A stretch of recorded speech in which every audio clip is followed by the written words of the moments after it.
ခု9လပိုင်းထဲမှာဘန်ကောက်ကနေပြီးတော့ရန်ကုန်ပြန်မဲ့သူတွေဘန်ကောက်ကနေပြီးတော့မန္တလေးကိုလေရင်နဲ့ပြန်မဲ့သူတွေအတွက်ကျွန်တော်လေရင်လက်မှတ်ဈေးနှုန်းတွေဘယ်လောက်ရှိလဲဆိုတော့ကျွန်တော်လိုက်ပြပေးမယ်ကြည့်ကြတဲ့သူတွေကျွန်တော်ရဲ့အတူတူသွားပြီးတော့မှကြည့်ကြအောင်ထုံးစံအတိုင်းပဲကျွန်တော်မျှဝေပေးနေကြ Travel Local Software လေးတွေကိုဝင်မှာအပေါ်မှာကျွန်တော်တို့တော့မောင်းကိုကျွန်တော်ရွေးထားရင်တော့ Bangkok DMK ဆိုတော့တော့မောင်းလေးစိတ်ကိုပြောတာအဲ့နေရာမှာကျွန်တော်တို့ BKK ဆိုရင်တော့စောနဖုံဖြစ်သွားပြီเนาะသူဝနာဘုံမီကွင်းဖြစ်သွားပြီကျွန်တော်တော့မောင်းကိုရွေးထားတယ်အမမန္တလေးတို့အောက်မှာရေးလိုက်တယ်ပြီးတဲ့နေ့ရက်ကကျွန်တော်တို့ဘယ်နေ့တွေဈေးနှုန်းသက်သာနိုင်လဲဆိုရင်မန္တလေးကတော့ထုံးစံအတိုင်းပဲဈေးနှုန်းနဲ့များတယ်ကျွန်တော်တို့10နှစ်နောက်ပိုင်းကိုဈေးနှုန်းတွေတက်တာပါတယ်4000ကျော်3000ကျော်ပဲရှိပါတယ်အဲ့တော့မန္တလေးကိုပြင်တဲ့သူတွေအများစုက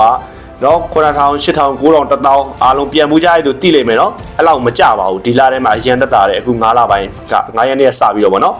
ဟုတ်ပြီကျွန်တော်တို့ရန်ကုန်ပြန်မဲ့သူတွေကရောဒီအောက်မှာရန်ကုန်လို့ကျွန်တော်တို့ရွေးလိုက်မယ်ကျွန်တော်ဒီမှာရန်ကုန်လို့ရေးလိုက်တယ်နော်ဒီမှာ YAN G1 ဂုံလို့ရေးလိုက်ရန်ကုန်လို့ရေးပြီးသွားတယ်အောက်မှာကျွန်တော်တို့လေလမ်းမဲ့စိတ်လုံးတွေကြည့်အောင်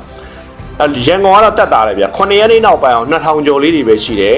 နော်1900ရက်တွေတောင်ရှိသေးရဲ့ဒီလား20ရက်နေ့နောက်ပိုင်း19ရက်နေ့နောက်ပိုင်းကို